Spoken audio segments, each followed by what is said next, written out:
So, ecological policy.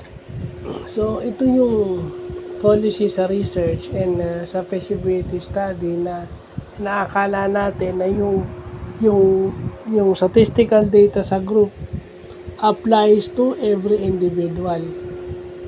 So, ano raw yun? Isa daw yung error na pag in-apply mo yung data sa group, pwede rin sa individual. So, yun lang ang ibig sabihin nun. So, kagaya gumagawa ko ng hearing aid patient at saka prosthetic patients, dapat tignan ko rin yung individual niya para malaman natin yung composition at hindi tayo ma-fall doon sa ecological policy. So, mabuti na pag-aaralan natin itong mga to. Nagiging aware tayo rito, may mga ganun pala. So,